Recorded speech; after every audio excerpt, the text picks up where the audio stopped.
vraiment viennent du trône.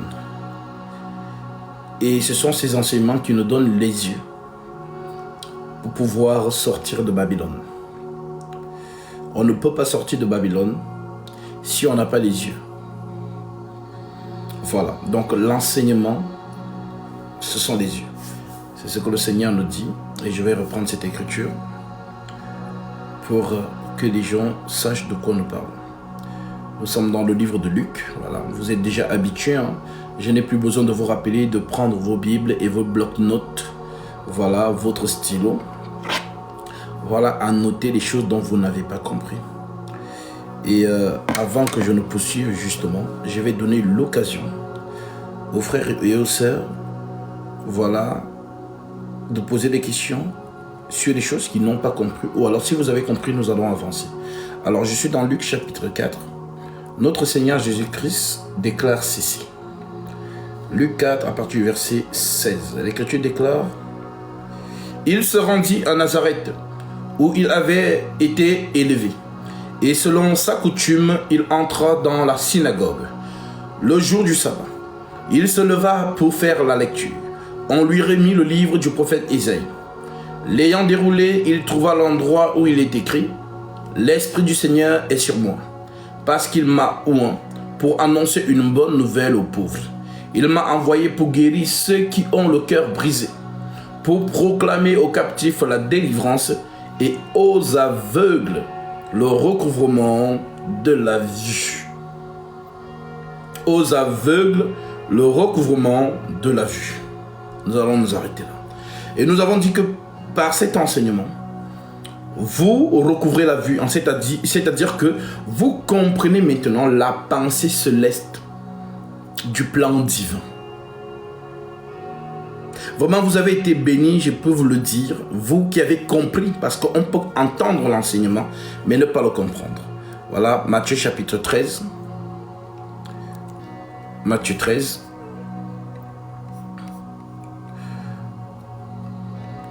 Verset 19. L'Écriture nous déclare ceci.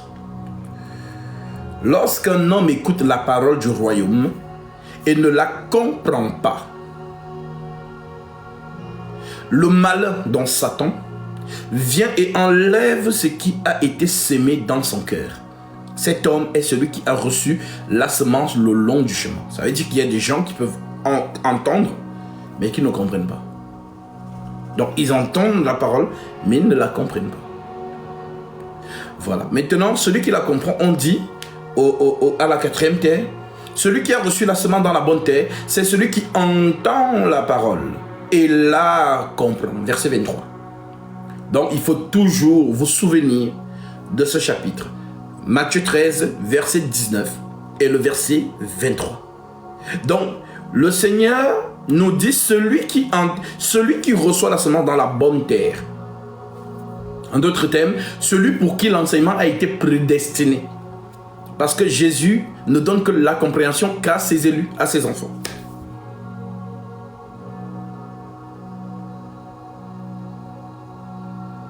Donc actuellement, il n'y a que l'Église qui a le privilège de comprendre l'enseignement. Les nations, non. Israël, non. Donc, verset 23 nous dit, celui qui reçoit la semence dans la bonne terre, c'est celui qui entend la parole et la comprend. Il porte du fruit, un grain en donne 100, un autre 60, un autre 30. Donc, le Seigneur nous montre ici une différence entre celui qui entend la parole et qui ne la comprend pas, et celui qui entend la parole et qui la comprend. Alors, j'espère pour vous, peuple de Dieu, que vous comprenez. Vous n'entendez pas seulement, mais vous comprenez. Si vous ne comprenez pas, ce n'est pas de ma faute. La prophétie est claire. Lisons ce que la prophétie dit à ce sujet. Daniel 12.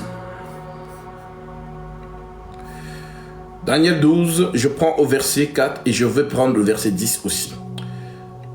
Daniel 12, verset 4. L'Écriture déclare ceci.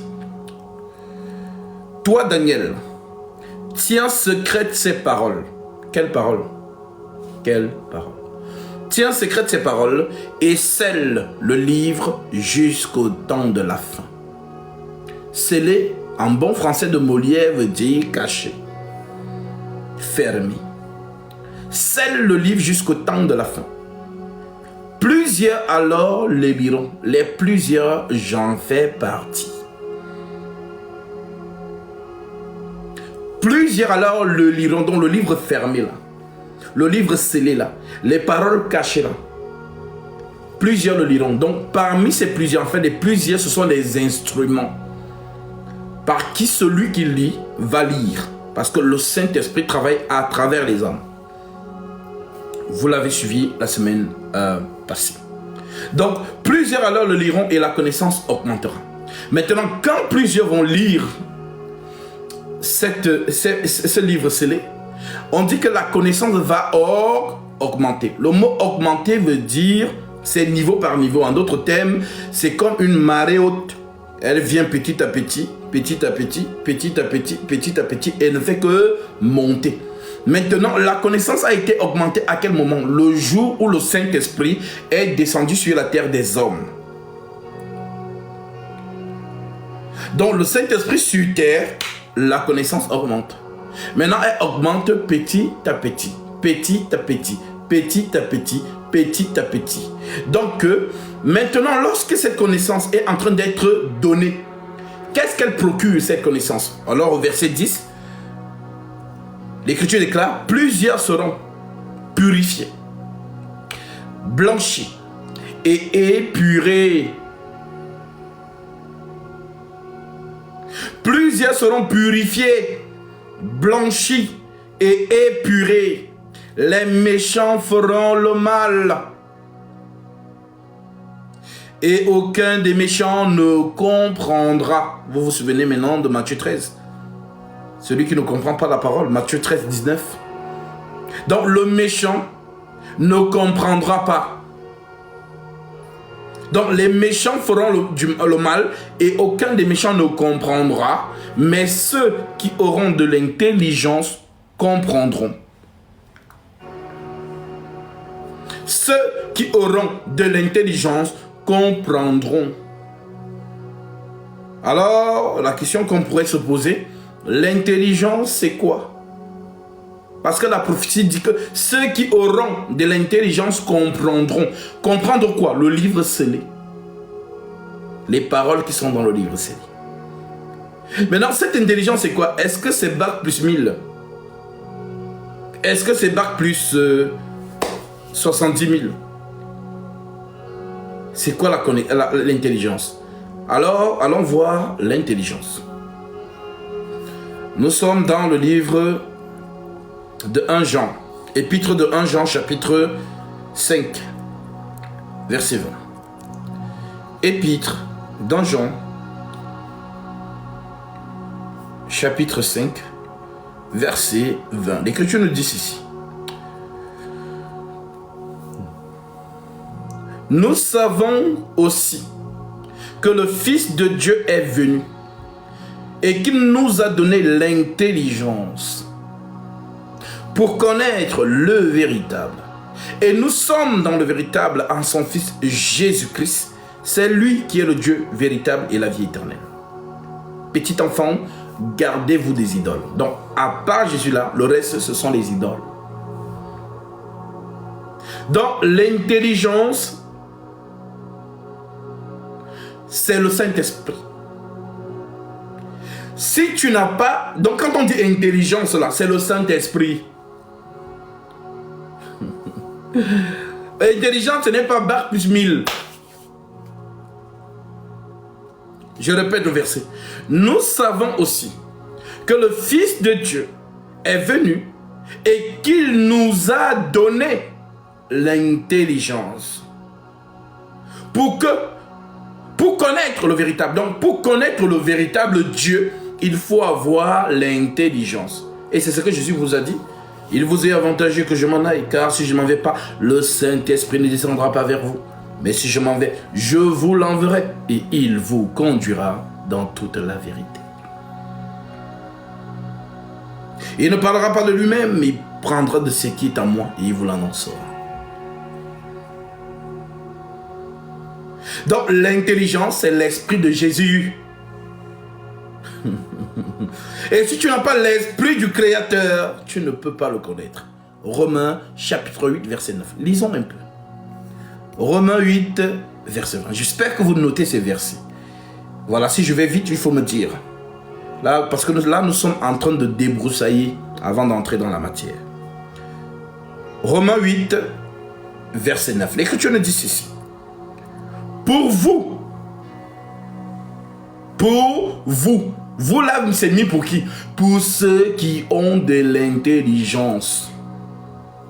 Pour vous, virgule, vous ne vivez pas selon la chair, mais selon l'esprit, l'intelligence. Si du moins l'esprit de Dieu habite en vous, l'intelligence. Si quelqu'un n'a pas l'esprit de Christ, il ne lui appartient pas. Donc la nourriture céleste, la bonne parole du royaume des cieux n'appartient qu'à ceux que le Seigneur a scellés de son esprit. Ce sont eux qui comprennent ce langage. Lisons un chapitre. Je suis dans Jean chapitre 8. Vous allez mieux comprendre ce que je dis. Alors le Seigneur Jésus-Christ lui-même s'exprime. Et écoutez ce qu'il nous dit. Franchement, les musulmans n'aiment pas ce chapitre parce que ça fait mal.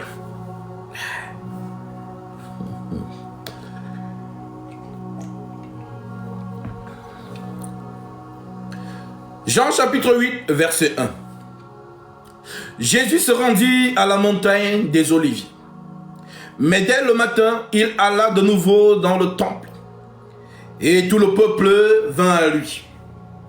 S'étant assis, il les enseignait. Alors les scribes et les pharisiens amenèrent une femme surprise en adultère.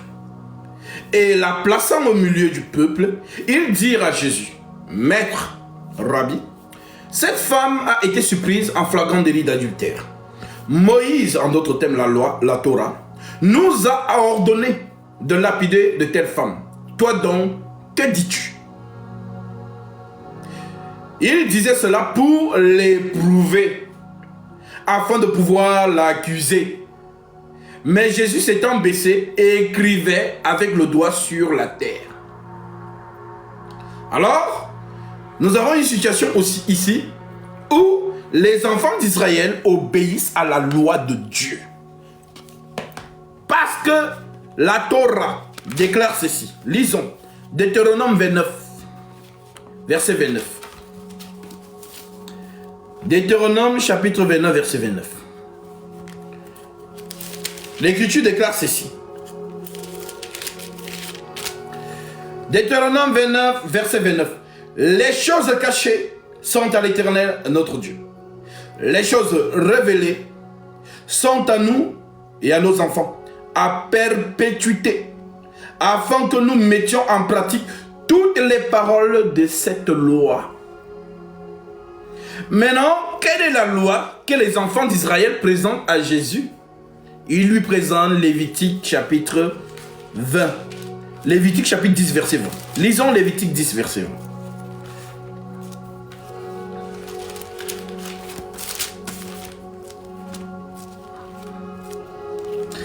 Lévitique 10, verset 20.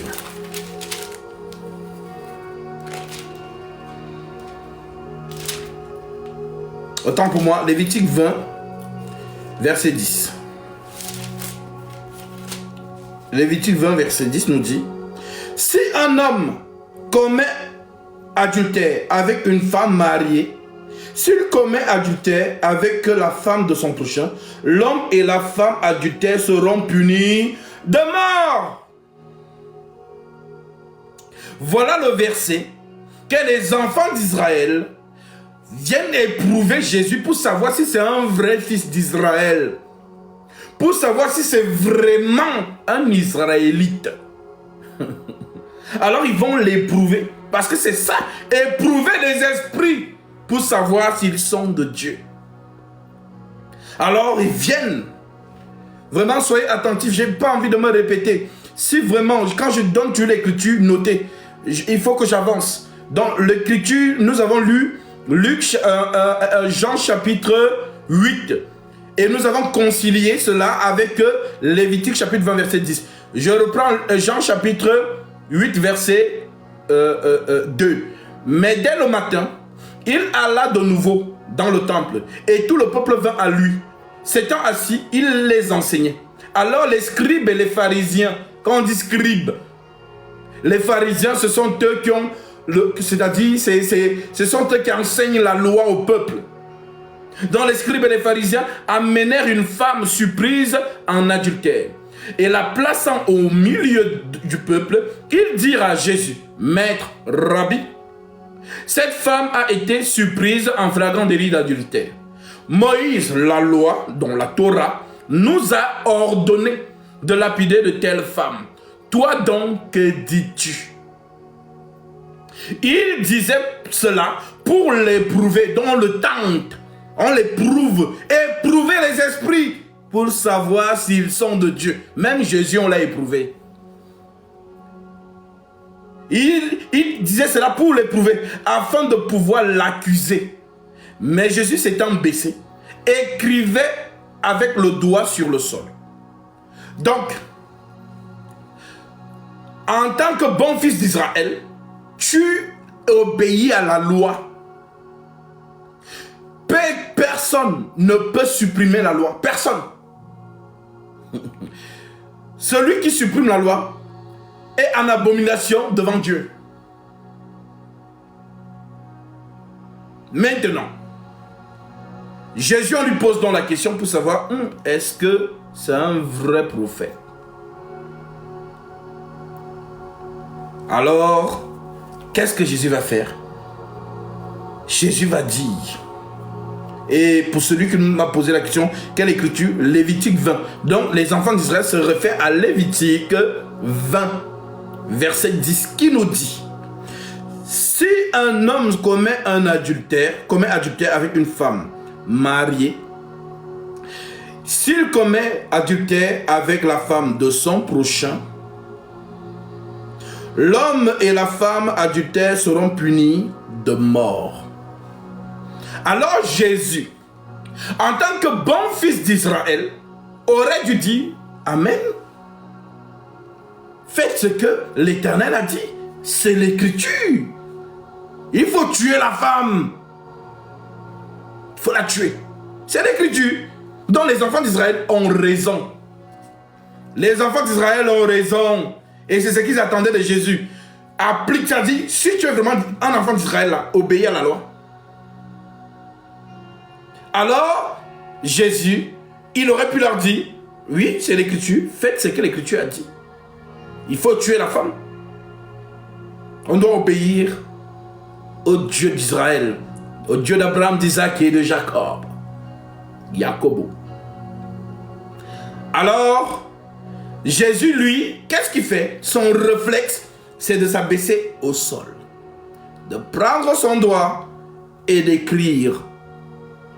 Alors, on posera la question au ministère de la parole. Pourquoi Jésus s'est-il baissé quand on lui a posé la question? Pourquoi il a écrit au sol? Alors, c'est pour vous faire comprendre que Jésus disait aux enfants d'Israël, celui qui a donné à Moïse la Torah sur la montagne là-bas, c'était moi. J'ai écrit avec ce doigt. Et comme c'est moi qui ai écrit Lévitique 20, 10, c'est aussi moi qui casse ce verset.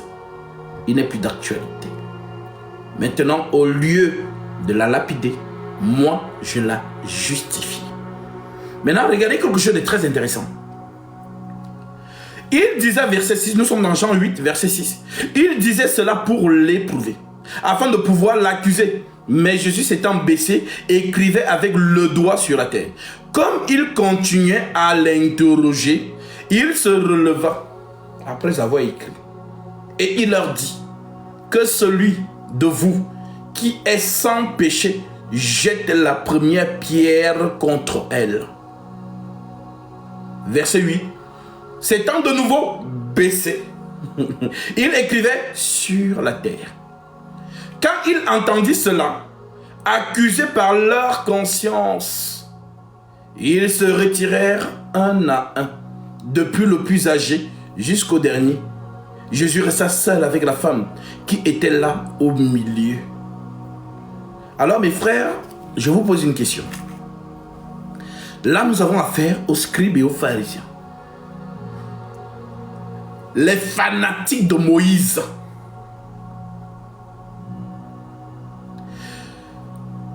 Ils ont obéi à Jésus plutôt qu'à leur Dieu.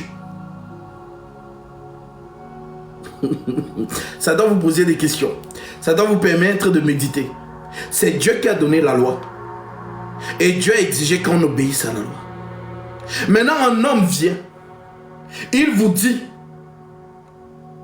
que celui parmi vous qui est sans péché lui jette la première pierre. Et vous obéissez à cet homme plutôt qu'au Dieu d'Israël. Mes frères, est-ce que vous avez même besoin qu'on vous explique encore ça? Celui qui ne veut pas comprendre, c'est que ça dit Dieu, tu es voilé. Tu es voilé. Tu es voilé. Qui est au-dessus de la loi? Personne. Celui qui est au-dessus de la loi, c'est Dieu. Le Saint d'Israël, El Gibor. Le tout-puissant Dieu créateur. C'est lui qui est au-dessus de la loi. Mais vous voyez un homme qui vient défier le Dieu d'Israël. Et les enfants d'Israël obéissent, accusés par leur conscience. Ils allaient dire, non, c'est l'écriture. Il faut la tuer. Il faut obéir à Dieu. Tuez-la. Mais ils ont dit, accusés par leur conscience. Ils se retirèrent. Maintenant, Jésus restait seul avec la femme. Maintenant, pour vous faire comprendre quoi, le doigt qui a écrit les tables de la loi sur la montagne à Horeb, c'était Jésus-Christ. Qui est-ce que Moïse a vu là-bas sur la montagne, dans le buisson ardent? C'était qui? Donc quand toi tu lis avec tes yeux en français, le buisson ardent, toto spirituel, c'est une parabole. Le buisson est un homme.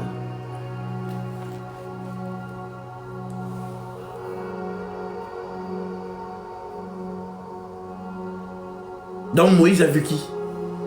Moïse a vu Jésus-Christ.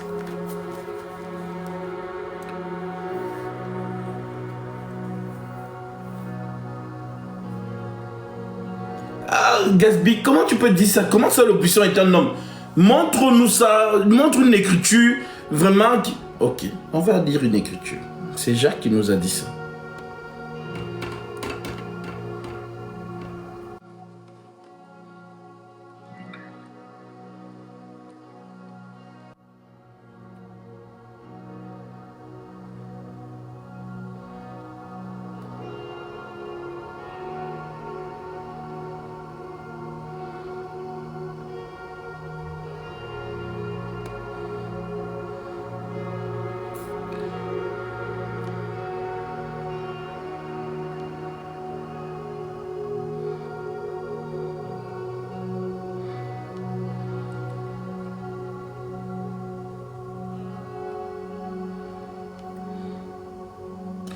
Et c'est sûr que Jacques a pris ça chez Ésaïe. Ésaïe nous dit, et je suis dans Ésaïe chapitre 8, Ésaïe chapitre 40, verset 7 au verset 8.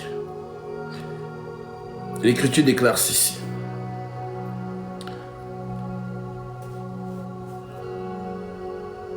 Prenons même à partir du verset 6. Une voix dit, crie. Et il répond, que crierai-je? Toute chair est comme l'herbe, et tout son éclat comme la fleur des champs. L'herbe sèche, la fleur tombe. Quand le vent de l'Éternel souffle dessus certainement, le peuple est comme l'herbe. L'herbe sèche, la fleur tombe. mais la parole de notre Dieu subsiste éternellement. Je reprends le verset 6. Une voix dit, crie, et il répond, que crierai-je? Toute chair est comme l'herbe, et tout son éclat comme la fleur des champs. Toute écriture parle de qui? De Jésus-Christ. La loi, les psaumes et les prophètes. Alors, qui est cet herbe? Qui est cette gerbe? Le buisson ardent. Alors Moïse monte sur la montagne. Moïse voit un buisson. Ça, c'est ce qui est écrit, non? C'est ce qui est écrit en français, en noir sur blanc. Mais arrête de lire la Bible avec les yeux. C'est le ministère qui doit t'enseigner. Moïse a vu un homme qui était dans le feu. Mais Moïse s'est étonné que, quel est cet homme que le feu ne brûle pas? Quel est cet homme? Quel est cet homme que le feu n'embrase pas? C'est cet homme-là qui a donné à Moïse les tables de la loi. Que tiens, descends.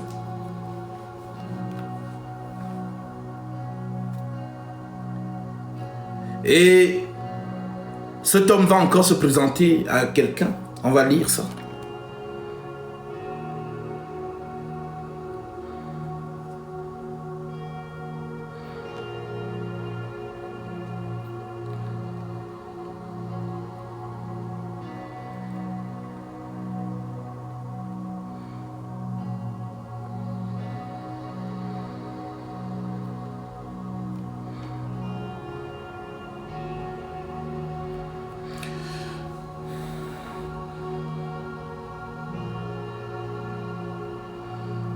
Nous sommes dans Daniel chapitre 3.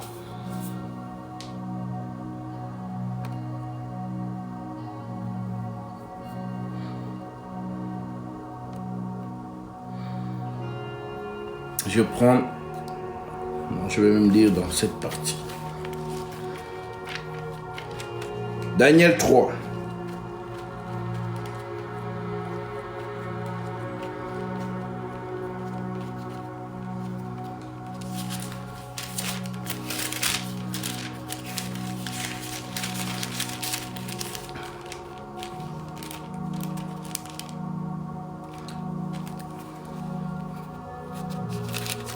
Prenons à partir du verset 19.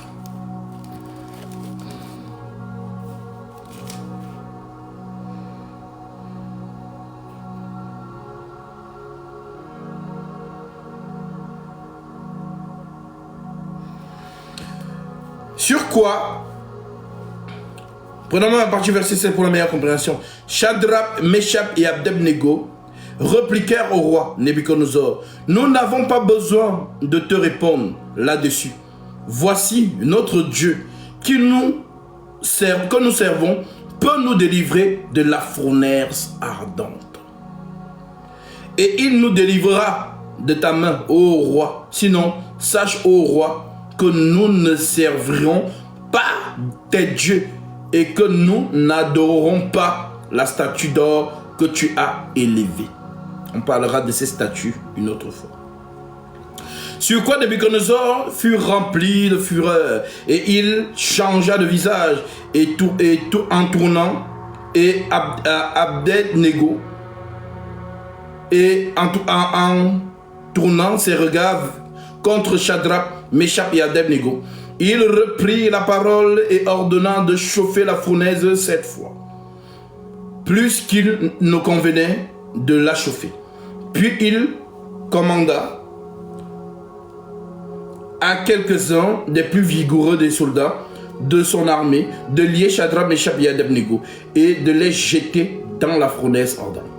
Ces hommes furent liés avec leurs caleçons, leurs tuniques, leurs manteaux et leurs autres vêtements, et jetèrent au milieu de la fournaise.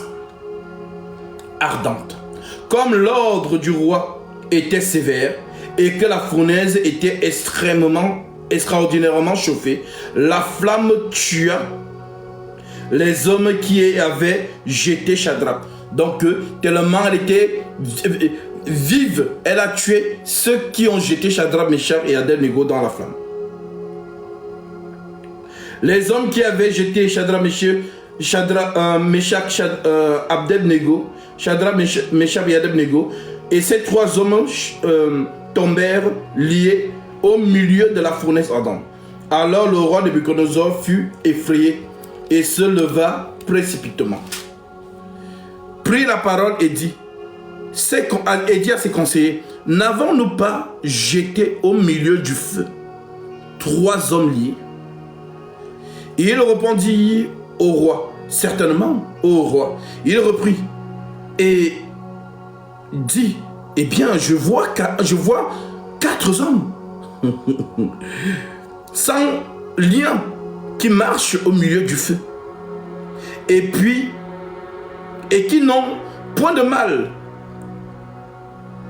Et la figure du quatrième ressemble à celle d'un fils de Dieu. Ensuite, Nabuchodonosor s'approcha de l'entrée de la fournaise ardente et prenant la parole, il dit: Shadrach, Meshach et Abednego, serviteurs du Dieu suprême, sortez et venez. Et Shadrach, Meshach et Abednego sortirent au milieu du feu. Les satrapes, les intendants, les gouverneurs et les conseillers du roi s'assemblèrent. Ils virent que le feu n'avait eu aucun pouvoir sur leur corps, et ces hommes, que les cheveux de leur tête n'avaient pas été brûlés, que leurs caleçons n'étaient point endommagés, et que l'odeur du feu ne les avait pas atteints. Nabuchodonosor prit la parole et dit: béni soit le Dieu de Shadrach, de Meshach et d'Abednego. Donc celui qui apparaît dans le feu là, c'est le Dieu d'Israël qui apparaît dans le feu. Parce que c'est le feu. C'est lui-même, c'est un feu. On dit qu'il habite une lumière inaccessible. C'est-à-dire c'est un feu. Alors, celui que Moïse a vu là-bas sur la montagne, Moïse n'a pas vu un buisson. Arrête de lire la Bible en français. On t'explique maintenant. Moïse a vu un homme. Et il s'étonne comment cet homme est dans le feu, mais le feu ne l'embrase pas.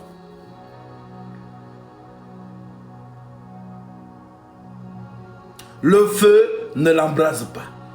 Ça veut dire qu'il a la domination sur toute chose. Et voilà comment ce Moïse reçoit les tables de la loi. Ce Moïse reçoit les ordonnances, les prescriptions liées au sacerdoce lévitique et donne à Moïse. Alors, voilà pourquoi le Seigneur s'abaisse et écrit de nouveau, c'est-à-dire la justification. Il a justifié la femme. Parce qu'il dit: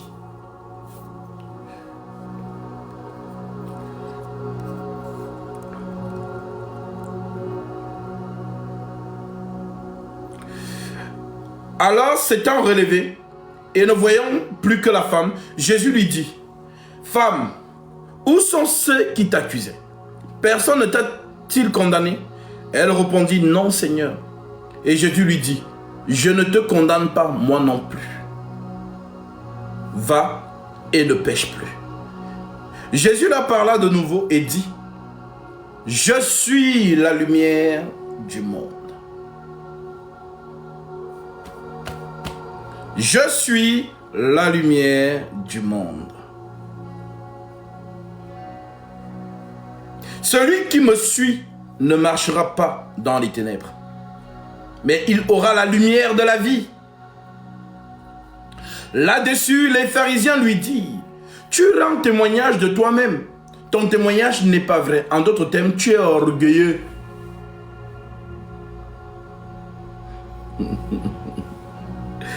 Alors Jésus répond. Jésus leur répondit: quoique je rende témoignage de moi-même, mon témoignage est vrai, car je sais d'où je viens. Je sais d'où je suis venu et où je vais. Mais vous, vous ne savez d'où je viens ni où je vais. Vous jugez selon la chair. Moi, je ne juge personne. Donc, Jésus répond à ceux qui disent « Tu es orgueilleux ». Donc, non, c'est par la chair. C'est un peu comme vous allez voir une attitude en France. Voilà, lorsqu'on te voit bien habillé, on te dit « Non, tu es orgueilleux ». Mais dès que tu es habillé, voilà, tu ne ressembles à rien. Là, ils ont pitié de toi. Ils te disent « Ah, vraiment, que Dieu te bénisse ». Mais les mêmes personnes, lorsque Dieu va te bénir, vont commencer à te dire « Tu es orgueilleux » en fait. Donc, ils ne veulent pas te voir dans la lumière en fait. Ils ne veulent pas te voir prospérer. D'une certaine manière. C'est un état d'esprit français et africain, si vous voulez. Même, voilà, la plupart des hommes sont comme ça. Voilà, c'est ce que Jésus est en train de dire.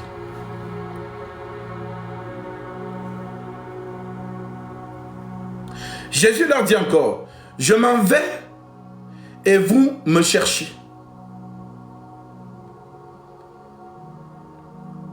Et vous mourrez dans vos péchés. Vous ne pouvez venir où je vais.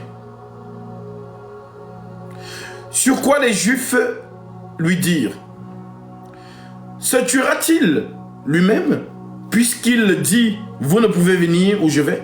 Et il leur dit, vous êtes d'en bas, moi je suis d'en haut. Vous êtes de ce monde, moi je ne suis point de ce monde. C'est pourquoi je vous ai dit que vous mourrez dans vos péchés, car si vous ne croyez pas ce que je suis, vous mourrez dans vos péchés. Alors, croire qu'il est quoi? Croire qu'il est le Dieu Tout-Puissant. Tu ne crois pas ça, tu meurs dans ton péché. Voilà. Qui es-tu? Lui dirent-ils. Jésus leur répondit, ce que je vous dis dès le commencement. Il ne comprit point qu'il leur parlait du Père. Jésus donc leur dit, quand vous aurez élevé le Fils de l'homme, alors vous connaîtrez ce que je suis. Et que je ne fais rien de moi-même, mais je parle selon ce que le Père m'a enseigné. Celui qui m'a envoyé est avec moi. Il n'est pas seul. Il ne m'a pas laissé seul parce que je fais toujours ce qui lui est agréable. Comme Jésus parlait ainsi, plusieurs crurent en lui. Et il dit aux Juifs, qui avait cru en lui, si vous demeurez dans ma parole, vous êtes vraiment mes disciples. Si vous demeurez dans ma parole, vous êtes vraiment mes disciples. Vous connaîtrez la vérité et la vérité vous affranchira. Il lui répondit, nous sommes la postérité d'Abraham et nous ne fûmes jamais esclaves de personne. Comment dis-tu, vous deviendrez libres? En vérité, je vous le dis. Là répliqua Jésus, quiconque se livre au péché est esclave du péché. Or, l'esclave ne demeure pas toujours dans la maison. Le Fils y demeure toujours.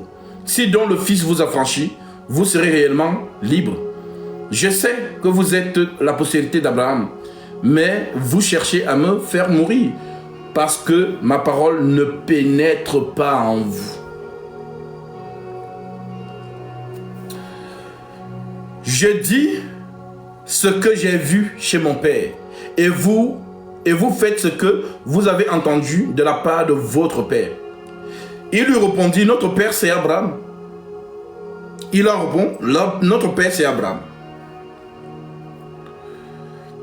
Notre Père c'est Abraham. Jésus leur dit, si vous étiez enfant d'Abraham, vous feriez les œuvres d'Abraham. Mais maintenant, vous cherchez à me faire mourir, moi qui vous ai dit la vérité, que j'ai entendu de Dieu. Cela, Abraham ne l'a pas fait. Vous faites les œuvres de votre Père. Il lui dit, nous ne sommes pas des enfants illégitimes, nous avons un seul Père, Dieu. Alors Jésus leur dit, si Dieu était votre Père, vous m'aimeriez, parce que c'est de Dieu que je suis sorti. Qu'est-ce que cela veut dire? Quel est ce langage? Si Dieu était votre Père, vous m'aimeriez, parce que c'est de Dieu que je suis sorti.